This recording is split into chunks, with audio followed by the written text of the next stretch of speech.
Good evening from Washington, where in the past 24 hours the Democratic Party has tilted on its axis away from President Biden and towards would-be President Harris.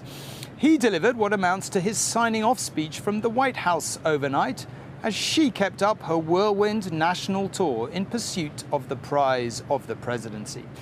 Mr. Biden acknowledged he was passing the torch to a new generation while attempting to define his own legacy.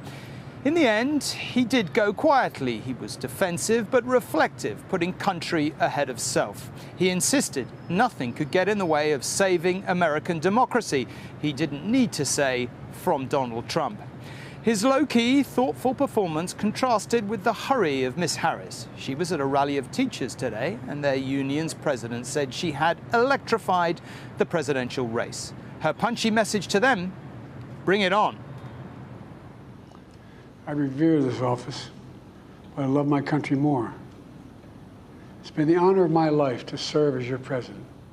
Last night, Joe Biden wasn't just speaking to a nation, he was attempting to define it. The great thing about America is here, kings and dictators do not rule, the people do. Watched by his family in the Oval Office and the country beyond, he hinted at the personal sacrifice he felt he'd made for the greater good. My record as president, my leadership in the world, my vision for America's future, all merited a second term. But nothing can come in the way of saving our democracy. That includes personal ambition. So I've decided the best way forward is to pass the torch to a new generation. His granddaughter Finnegan, overcome by an address which only lasted 11 minutes, but which effectively ended 50 years of service. It's not about me, it's about you.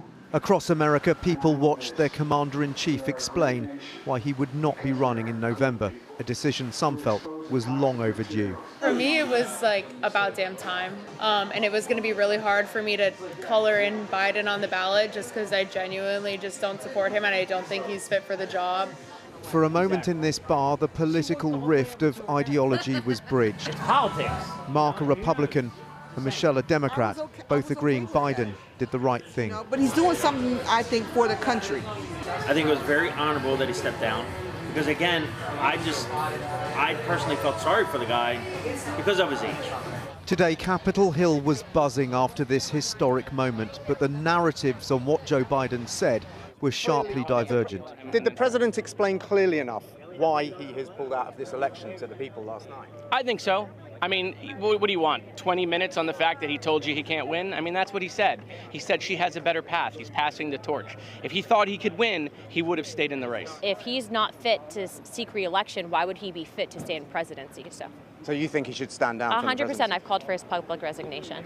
Other Republicans didn't even deign to watch Biden's address. I didn't hear the speech, so I don't really have any comment on his speech. Meanwhile, Joe Biden's replacement in this race was attempting to crystallize the choice for America. In this moment, we are in a fight for our most fundamental freedoms. And to this room of leaders, I say, bring it on. Bring it on. Everybody in? Joe Biden's days in the White House are numbered, but they are still packed. Tonight, meeting the Israeli Prime Minister and facing a barrage of questions. Thank you all for being here. Thank you, President. We need to move out of the room. And unusually, his deputy also hosted a similar meeting, the power shifting inside the White House, even before the election.